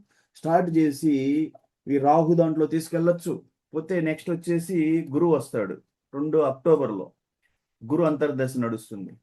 సో గురు అంతర్దశ అంటే గురువు మనకి దేనికి ఎక్కడ సపోర్ట్ చేస్తున్నాడు ఇక్కడ? గురువు వచ్చేసి గురువు సహజంగా శుభగ్రహం. ఓకే, సహజ శుభగ్రహము. పోతే 2 7కి అంటే అతని 7వ భావం అధిపతి, అంటే అతని వివాహ స్థానం లగ్నం నుంచి 7వ స్థానం అధిపతి ధనుసు రాశి అధిపతి గురువు.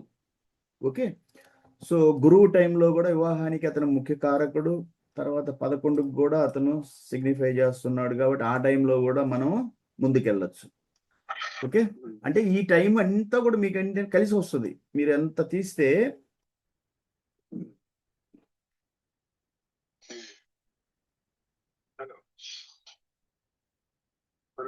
చెప్పండి సార్, చెప్పండి. అంటే నేను మీకు ఈ టైం ఫ్రేమ్లో మీరు చేస్తే, ఎంత ప్రాసెస్ చేసి ఎంత స్పీడప్ చేస్తే అంత మంచిది. నెక్స్ట్ వచ్చేసి మీకు ఈ టైం ఫ్రేమ్లో కూడా ఇంకా కొంచెం తక్కువలోకి వెళ్ళి డేట్లు కూడా చెప్తాను. ఎందుకనంటే ముందుకు వెళ్ళేటప్పుడు ఇప్పుడు దాకా నేను చెప్పింది ఏంది? మహాదశ, భుక్తి, అంతర్లో నెలలు ఇచ్చాను కదా, నీకు డేస్ ఇస్తాను. ఈ డేస్ అనేది చాలా ఇంపార్టెంట్. ఎందుకనంటే ఇందులో ఈ డేస్లో మనకి కొంతమంది ఈ కేతు రాహువులు ఎవరైతే మనకి అక్కడ హెల్ప్ చేస్తున్నారో వాళ్ళు మీకు సూక్ష్మ దశలో కనెక్ట్ అవుతారు వాళ్ళు. ఓకే,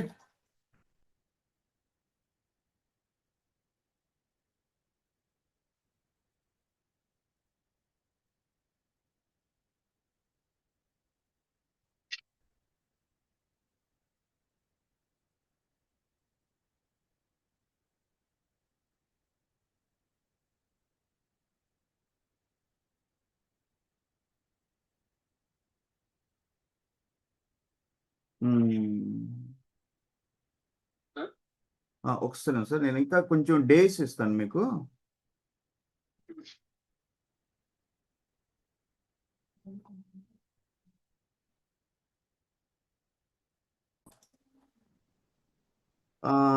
ఎప్పుడైతే నేను పరిచయ వేదిక పెట్టేసి తల్లిదండ్రులతో ప్రతి ఆదివారం 10 గంటలకి కలవటం, తల్లిదండ్రులతో మాట్లాడటం, అప్పుడు నాకు తెలిసి 75% మ్యాచ్లు జ్యోతిష్యం మీద పోతున్నాయని తెలిసిన రోజు నేను జ్యోతిష్యం చదవటం చాలా దూరం వెళ్ళిపోయాను.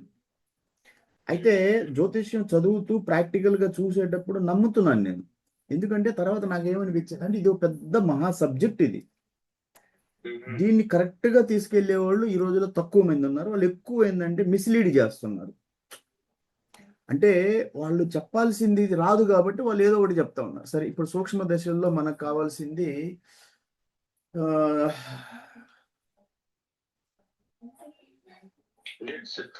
డేట్స్ ఇస్తాను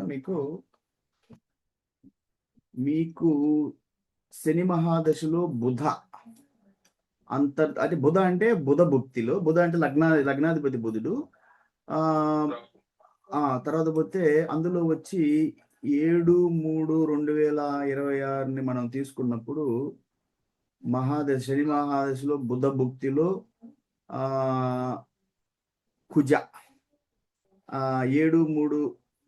7 నుంచి 8 దాకా, అంటే జస్ట్ ఒక 4 రోజులకే చంద్ర సూర్య అయిపోద్ది. మనం 11 నుంచి తీసుకుందాం. 11 మార్చి కాడి నుంచి పట్టుకుంటే శని మహాదశలో బుధ భుక్తిలో కుజ, అంతర్దశలో కుజ సూక్ష్మ దశ 11, ఇద్దరు కూడా కుజుడు సపోర్ట్ చేస్తాం 11. సో నేను ఇచ్చిన మీకు ఆ టైం ఉంది చూసారా, 11 కాదు 7 నుంచి ఇచ్చాను చూసారా, 7/3/26 నుంచి 11 నుంచి ఇచ్చానా, అక్కడి నుంచి మీకు ఇక మీ ఇష్టం సార్. మీరు ఎంత సీరియస్ ఎఫర్ట్స్ పెట్టండి. 4 రోజుల్లో, ఎందుకంటే 11 మార్చి నుంచి 15 మార్చి 4 రోజుల్లో రాహు సూక్ష్మ దశ ఉంది. అంటే 15 మార్చి 26 నుంచి రాహు చాలా సపోర్ట్ చేస్తాడు మీకు. ఎందుకంటే రాహు అక్కడ మనకి 2వ భావానికి చాలా స్ట్రాంగ్గా ఉన్నాడు. సో శని మహాదశలో బుధ భుక్తిలో కుజ, అంతర్దశలో రాహు సూక్ష్మ దశలకు వచ్చేకి 4 రోజులు వస్తాయి, 4-5 రోజులు వస్తూ ఉంటాయి. సో ఈ శని మహాదశలో బుధ భుక్తిలో కుజ, అంతర్దశలో రాహు సూక్ష్మ దశ అంటే 15 మార్చి నుంచి 22 మార్చి జస్ట్ ఒక వారమే. ఆ టైం ఫ్రేమ్స్ అలా వస్తాయి మీకు. తర్వాత గురుదు స్టార్ట్ అవుతుంది, గురుదు కూడా సపోర్టింగ్ ఉంటుంది. మళ్ళీ శని మహాదశలో కుజభక్తిలో శని అంతర్దశ. ఏ శని అయితే మన ఇబ్బంది పెట్టాడో ఆ శని మనకి 31 మార్చి నుంచి 8 ఏప్రిల్ దాకా ఉంటుంది. 9 ఏప్రిల్ నుంచి శని బుధ కుజ బుధ, అంటే లగ్నాధిపతి బుధుడు, కుజుడు 2వ భావానికి చాలా స్ట్రాంగ్ సిగ్నిఫికేటర్. 9 ఏప్రిల్ నుంచి స్టార్ట్ అవుతుంది. సో మళ్ళీ 17 ఏప్రిల్ నుంచి కేతు వస్తాడు. కేతు వచ్చేసి లగ్నాధిపతి మనకి 11వ భావం, కోరికలు నెరవేరే భావానికి బిలో సిగ్నిఫికేటర్గా ఉన్నాడు. సో ఈ మధ్యలో జరిగే ఈ కుజ అంతర్దశని నేను ఇచ్చాను చూసారు మీకు టైం సార్. మార్చి 11, 12 ఇచ్చింది. మే 2026. ఈ టైం ఫ్రేమ్ లో మీకు అందరూ వస్తూ ఉన్నారు. ఎవరైతే 2ని బాగా సిగ్నిఫికేట్ చేశారో ఎవరో వాళ్ళు రాహు, కుజుడు, ఈ టైం వస్తూ ఉంది. గురువు కూడా మనకి 7వ భావం, అంటే ఇతని వివాహ స్థానం, ధనురాశికి అధిపతి గురువు. తర్వాత పోతే ఏ శనీశ్వరుడు అయితే డిలే చేశాడు అతను కూడా, అతని టైం వస్తూ ఉంది 31 మార్చి 2026 కాడి నుంచి స్టార్ట్ అయితే 8 ఏప్రిల్ దాకా ఉంటుంది. మళ్ళీ 9 ఏప్రిల్ నుంచి బుధుడు వస్తాడు, లగ్నాధిపతి బుధుడు వస్తున్నాడు. సో లగ్నాధిపతి ఇక్కడ, అది ఒక లగ్నాధిపతి బుధుడు 2వ భావానికి చాలా స్ట్రాంగ్ సిగ్నిఫికేటర్గా ఉన్నాడు, కోరికలు అంటే కుటుంబ స్థానానికి, ఫ్యామిలీ ఎక్స్పాన్షన్. తర్వాత పోతే కేతువు వివాహ కోరికలు నెరవేరే స్థానం 11కి చాలా స్ట్రాంగ్ సిగ్నిఫికేటర్గా ఉన్నాడు. అది 17 ఏప్రిల్ నుంచి స్టార్ట్ అవుతాడు. 17 ఏప్రిల్ నుంచి 19 ఏప్రిల్, అంటే 17, 18, 19 3 రోజులే ఉంటుంది. మరి చాలా తక్కువ షార్ట్ పీరియడ్. అంటే మీకు ఒక్కోసారి ఏమవుతుందంటే ఆ టైంలో మ్యారేజ్ సెట్ అవ్వచ్చు. మీకు ఆ మ్యారేజ్ డేట్ ఉంది చూసారా, మ్యారేజ్ డేటు చూడండి. మీరు మ్యారేజ్ ఎప్పుడైతే ఫిక్స్ అవుతుందో ఆ డేట్ నేను కానీ చూసుకున్నానంటే వీటిల్లోనే వస్తుంది. ఎవరైతే 2కి, 7కి, 11కి బాగా సిగ్నిఫికేటర్గా ఉన్నారో అదే టైంలో వస్తుంది. ఈ కేతుది వచ్చేసి శని మహాదశలో, బుధ భుక్తిలో, కుజ అంతర్దశలో, కేతు సూక్ష్మదశ 3 రోజులే పడుతుంది. 17, 18, 19. కేతువు కోరికలు నెరవేరే భావానికి, నేను ఇక్కడ మళ్ళీ దాంట్లోకి వెళ్తున్నాను, అది కూడా చూపిస్తాను. ఎందుకంటే ఎవరికైతే ఇది హెల్ప్ అవుద్ది, జ్యోతిష్యం నేర్చుకునే వాళ్ళు చూడండి.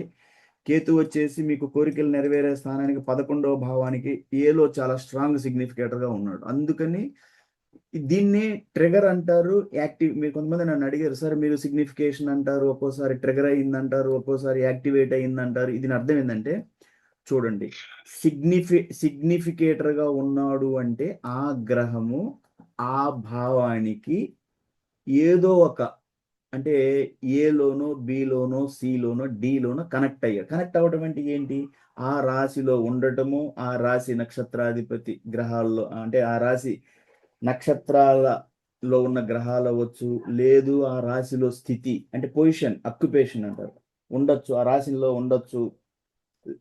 అంటే ఆ రాశి, అంటే రాశిలో ఉన్న గ్రహ నక్షత్రాలలో ఉన్న గ్రహాల్లో ఏలో రాస్తాం. సో అది వాళ్ళు ఈ భావాలకి ఎక్కడో ఇక్కడ ABCDలో ఉన్నారు అని ఏలో ఉంటే చాలా స్ట్రాంగ్ గా ఆ భావానికి సిగ్నిఫై అయ్యాయి, అంటే కనెక్ట్ అయ్యాడు. ట్రిగర్ అవ్వడం అంటే ఏ గ్రహాలు అయితే మీకు భావాలకి స్ట్రాంగ్ గా కనెక్ట్ అయ్యారో వాళ్ళ మహాదశ నడుస్తుంది. ట్రిగర్ అవ్వటం అంటే యాక్టివేట్ అవ్వటం అన్నా, ట్రిగర్ అవ్వటం అన్నా, అంటే ట్రిగర్ ఆ మహాదశ నడుస్తుంది. ఆ టైంలో మనకి ఈవెంట్ జరగడానికి, ట్రిగర్ అవ్వటం అంటే జరగడానికి ఛాన్సెస్ ఉంటాయి, మీరు ప్రయత్నించాలి. దాన్ని ట్రిగర్ అన్నా, యాక్టివేట్ అవ్వటం అంటే. ఇప్పుడు అదే నేను చెప్పాను, 11వ భావం అంటే జ్యోతిష్ శాస్త్ర ప్రకారం 11వ భావం అంటే లాభస్థానం, దాన్ని కోరికలు అంటారు. అదే స్థానాన్ని మిత్రులు ఏర్పడటం అంటారు. మిత్రులు ఎవరు? వివాహం జరిగిన తర్వాత భార్య తన జీవితంలోకి వచ్చి అతని కోరికలు నెరవేరి ఆమెతో మిత్రత్వం, పర్మనెంట్ ఫ్రెండ్షిప్ ఏర్పడటం అనేది 11వ భావం చెప్తుంది, లాభస్థానం. సో కేతు ఇక్కడ 11వ భావానికి, మీరు ఇక్కడ చూపిస్తున్నాను, రికార్డ్ అవుతుంది కాబట్టి మీరు జ్యోతిష్యం నేర్చుకునే వాళ్ళందరూ నేను గ్రూపుల్లో పెట్టినప్పుడు బాగా స్టడీ చేయండి. నేను చెప్పింది స్టడీ చేయండి, నేర్చుకోండి. నాలాగా సొసైటీలో ఈ మానసిక డిజార్డర్, జ్యోతిష్యం అనే, నేను చెప్తున్నాను జ్యోతిష్యం అనే ఒక డివైన్ సబ్జెక్ట్. ఇది దైవత్వంతో కూడిన మహా డీప్ స్టడీ, అనలైసిస్. దాన్ని సైంటిఫిక్గా అనలైజ్ చేసిన వాళ్ళు, టెక్నికల్గా అనలైజ్ చేసిన వాళ్ళు జ్యోతిష్యాన్ని ఒక నెక్స్ట్ లెవెల్కి ప్రజలకి సహాయం చేయొచ్చు. వాళ్ళ మనసుల్లో ఉన్న భయాందోళన తొలగించి భుజం తట్టి పెళ్లి చేసుకోమని చెప్పచ్చు. ఇప్పుడు జరుగుతున్న జ్యోతిష్యం ఏంటి అంటే, సమాజంలో ప్రతి గొంతుకి సందుకి చెప్పేవాళ్ళే చెడగొట్టే వాళ్ళు ఎక్కువ. ఒక కారణం చెప్పి పెళ్లి నేను ఇప్పుడు ఈ చాటు సార్ ఉన్నారు నాతోటి. ఇది నడుస్తుంది 8 గంటల క్లాస్ స్టార్ట్ అయింది. ఆల్మోస్ట్ ఇది 9 గంటల అంటే 1:30 గంట. నేను కేవలం ఏం చూశాను, వివాహం ఎందుకు డిలే అయింది చూశాను. నాకు అర్థమైంది చాట్లో. నేను చదివిన జ్యోతిష్యంలో, కృష్ణమూర్తి పద్ధతులు, వేదికలో నాకు వివాహం డిలే అయింది. క్లియర్గా నాకు తెలిసింది. సరే, ఇప్పుడు ఎట్లా డిలే అయింది, నాకు నెక్స్ట్ ఏం కావాలి? వివాహం చేసుకోవడానికి సార్కి ఒక టైం ఇవ్వాలి. ఆ టైంలో ఏ గ్రహాల మహాదశ, భుక్తి, అంతర్దశ నడుస్తున్నాయో ఆ గ్రహాలు ఇతనికి వివాహ స్థానాలు 2, 7, 11కి కనెక్ట్ అవుతున్నారు. వాళ్ళ టైంలో నడుస్తున్నాయి. ఇప్పుడు శని మహాదశ నడుస్తూ ఉంది. ఎవరైతే వివాహం డిలే చేశారో, బుధ భుక్తి అంటే లగ్నాధిపతి బుధుడు, లగ్నాధిపతి 2వ భావానికి చాలా స్ట్రాంగ్ సిగ్నిఫికేటర్గా ఉన్నాడు. కేతువు అంటే వివాహం నెరవేరే 11వ భావానికి సిగ్నిఫికేటర్, కోరికలు నెరవేరే భావానికి సిగ్నిఫికేటర్గా ఉన్నాడు. సో ఇట్లా అనమాట. సో నేను ఎందుకు ఒకసారి మళ్ళీ మీకు నేను కృష్ణమూర్తి పద్ధతిలో సిగ్నిఫికేటర్గా చూపిస్తున్నాను. 2వ భావంలో చంద్రుడు, కుజుడు, బుధుడు, రాహు, వీళ్ళు నలుగురు చాలా స్ట్రాంగ్ సిగ్నిఫికేటర్గా ఉన్నారు. ఓకే, ఇతనికి మెర్క్యూరీ అంటేనే, బుధుడు అంటేనే లగ్నాధిపతి బుధుడు. ఓకే, పోతే ఇతనికి ఇవన్నీ తీసి కేతువుని తీసుకున్నాను. ఇక్కడ 11లో కూడా బి అంటే 75% సిగ్నిఫికేటర్ రాహు ఉన్నాడు. ఈ 2 అంటే వీళ్ళు చంద్ర, కుజ, బుధ, రాహువులు 100%లో చాలా సిగ్నిఫికేటర్గా ఉన్నారు. 2వ భావానికి బి అంటే నేను చెప్పాను, బి అంటే ఆ రాశిలో, ఆ భావంలో స్థితి అయిన గ్రహాలు వాళ్ళకి 75%. ఆ రాశిలో స్థితి అయిన నక్షత్రాలలో, వాళ్ళ గ్రహ నక్షత్రాల్లో ఉన్న గ్రహాలు చాలా స్ట్రాంగ్గా ఉంటారు. వాళ్ళు ఏలో ఉంటారు. సో ఇక్కడ బిలో కూడా కుజుడు, బుధుడు, శుక్రుడు చాలా స్ట్రాంగ్. అంటే ఇక్కడ కుజ, బుధ అనేవాళ్ళు, శుక్రుడు అనేవాళ్ళు చాలా స్ట్రాంగ్ సిగ్నిఫికేటర్గా ఉన్నారు. సో వాళ్ళ టైంలే నేను ఆయనకి చెప్తున్నాను సార్కి, ఆ టైంలో మీరు ముందుకు వెళ్ళండి సార్ అని చెప్తా ఉన్నాను. సో అది చాలా ఉపయోగపడుతుంది. సరే, ఇక్కడికి వచ్చేసి మనం అంతర్దశల్లో సార్కి ఇస్తున్నాను. పోతే 20 ఏప్రిల్ నుంచి కుజ అంతర్దశలో శుక్ర టైం స్టార్ట్ అవుతుంది. ఇది ఎన్ని రోజులు ఉంటుంది? జస్ట్ ఒక 20 నుంచి 29 ఏప్రిల్, 9 రోజులు ఉంటుంది. మీకు కొంచెం జ్యోతిష్యం నేర్పించే వాళ్ళకి మీరు క్వశ్చన్ వేయచ్చు ఎవరన్నా అడిగితే, కానీ నేర్చుకొని అడగాలంటే వాళ్ళకి తెలిసి ఉండాలి. ఇక్కడ మీరు అడగచ్చు నన్ను, సార్ మీరు శుక్రుడు గురించి చెప్పేటప్పుడు 9 రోజులు చెప్తున్నా, ఎక్కువ వస్తుంది. కేతువుకి వచ్చేళ్ళకి ఎన్ని రోజులు వచ్చింది? 17, 18, 19, 3 రోజులే వచ్చింది. 3 రోజులే వచ్చింది కేతువు గురించి. శుక్రుడికి వచ్చేసి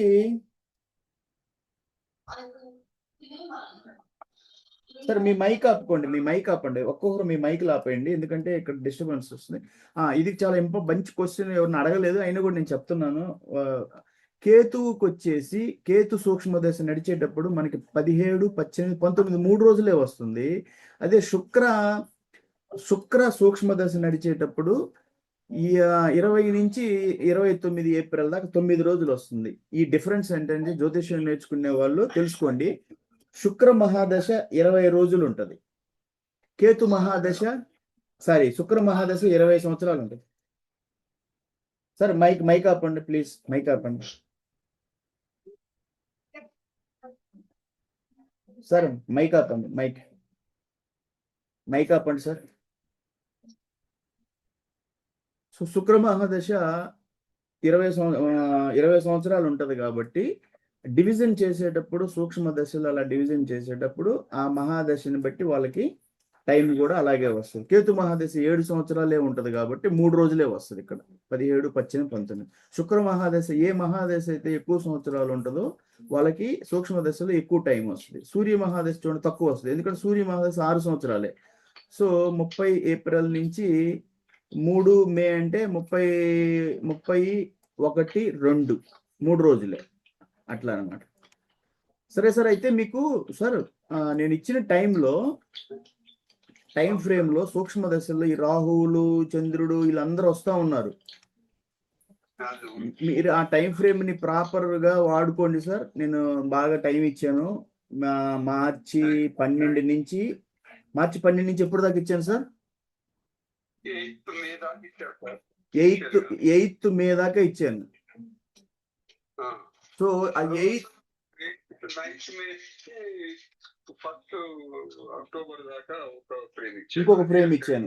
ఎందుకు ఇచ్చాను అంటే ఆ టైంలో బుద్ధుడి తర్వాత బుధభుక్తి తర్వాత ఎవరికి చెప్పాను నేను? అంతర్దశ ఎవరికి చెప్పాను? రాహు అంటే అది అంటే శాబూరా. అది మే దాకా. మే తర్వాత ఎవరిది ఇచ్చాను?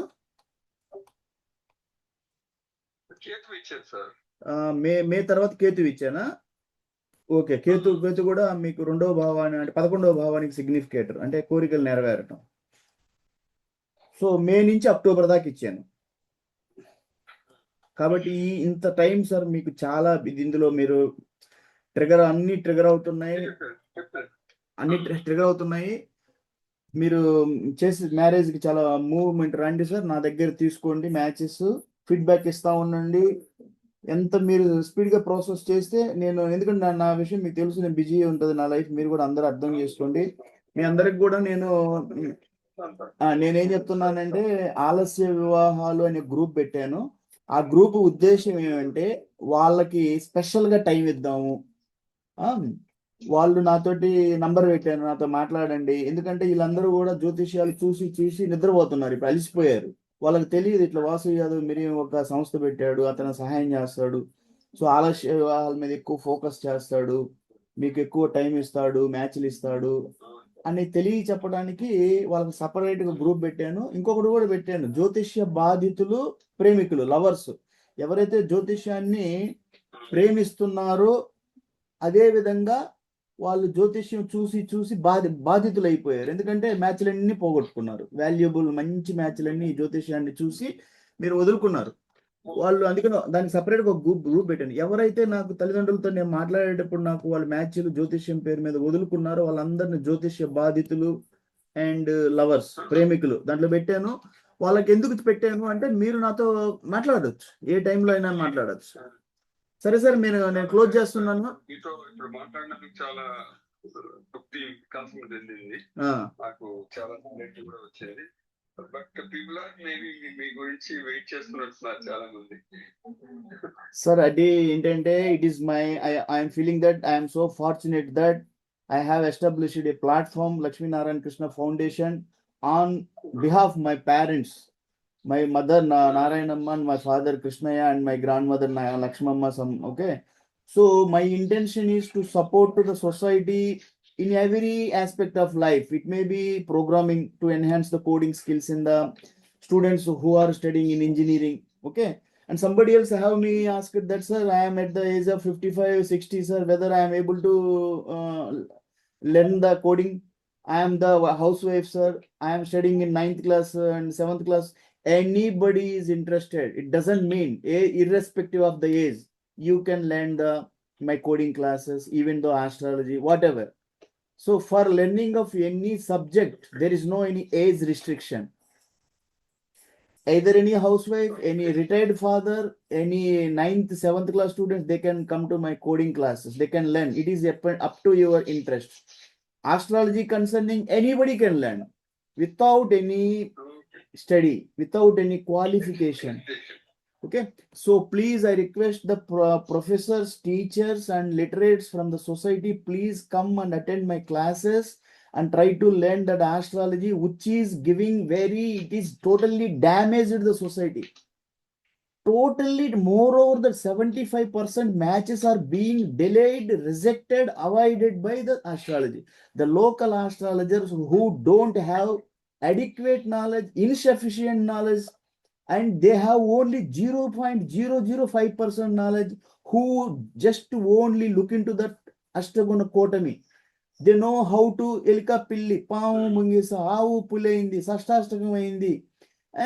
రాక్షసగణం అయింది, నాడీ దోషం ఉంది, ఆ అమ్మాయి నక్షత్రానికి అబ్బాయి నక్షత్రం పడదు, వేద నక్షత్రం ఉంది, ఏకలగ్నకి దోషం ఉంది, ఏకరాశి దోషం ఉంది, త్రిజ్యేష్ఠ దోషం ఉంది, ఆ ఇంటికి ఆ అమ్మాయి పెద్దది, ఈ ఇంటికి అబ్బాయి పెద్దోడు, వీళ్ళల్లో జ్యేష్ఠ మాసంలో ఎవరో ఒకరు పుట్టారు, లేకపోతే జ్యేష్ఠ నక్షత్రంలో పుట్టారు. ఈ రకంగా ఒక కారణం చెప్పి పెళ్లిళ్ళు చెడగొట్టే వాళ్ళు ఈ రోజు ఎక్కువయ్యారు. మ్యారేజెస్ అసలు ఫ్రూట్ఫుల్ కావడం లేదు. సో వాసు యాదవ్ మిరియం, నేను 30 years ఇండియన్ ఆర్మీలో యాజ్ ఎ టెక్నికల్ ఇంజనీర్గా చేశాను. నా సంస్థ లక్ష్మీనారాయణ కృష్ణ ఫౌండేషన్లో మా అమ్మ నాన్నగారి పేరు, మా నాన్నగారిని చిన్నప్పుడు వాళ్ళ మదర్ చచ్చిపోతే దగ్గరకు తీసిన లక్ష్మమ్మ అని ఆమె తల్లి, ఒక బ్రాహ్మణ స్త్రీ తల్లి, తన దగ్గర ఎంతో పిల్లలు లేకపోతే ఎంతో మంది పేద విద్యార్థులను తన పొలాలు బంగారం అన్ని చదివించిన మహాతల్లి బ్రాహ్మణ ముంగమూరి సీతామహాలక్ష్మి. సో ఆమె నాయుడుపేటలో ఉంటుంది, చాకిచర్ల మా సొంత గ్రామం అనేది.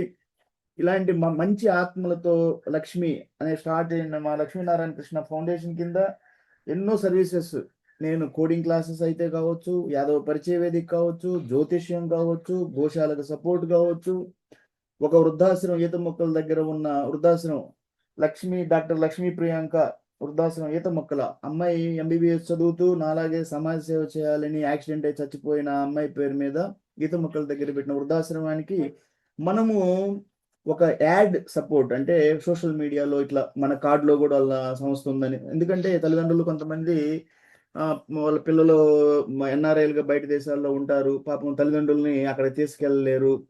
ఇక్కడ ఏదన్నా ఎవరైనా మనకి షెల్టర్ ఇచ్చి చూస్తారా అంటే ఇట్లా వృద్ధాశ్రమం డాక్టర్ లక్ష్మీ ప్రియాంక వృద్ధాశ్రమం ఈత మొక్కల మన కార్డులో కూడా వేస్తా ఉన్నాను. ఎందుకంటే తెలుస్తుంది ప్రతి మందికి రేపు వాళ్ళ పిల్లలు ఎక్కడ పెట్టాలి, మా తల్లిదండ్రుల్ని, వాళ్ళ దగ్గర డబ్బులు ఇవ్వగలరు, మంచి వాళ్ళు ఎవరున్నారు చూడగలరా అంటే అలాంటప్పుడు క్వశ్చన్ వస్తుంది, ఎక్కడ వృద్ధాశ్రమం ఉంది అంటే వాళ్ళు ఇంటెన్షనల్లీ వాళ్ళ తల్లిదండ్రులని దూరం చేసుకోవాలని అనుకోరు, కానీ బయట దేశాల్లో ఉన్న స్థితుల వల్ల తీసుకెళ్ళలేక అక్కడ క్లైమేటిక్ కండిషన్ సపోర్ట్ చేయక ఆ చలికి ఉండలేరు.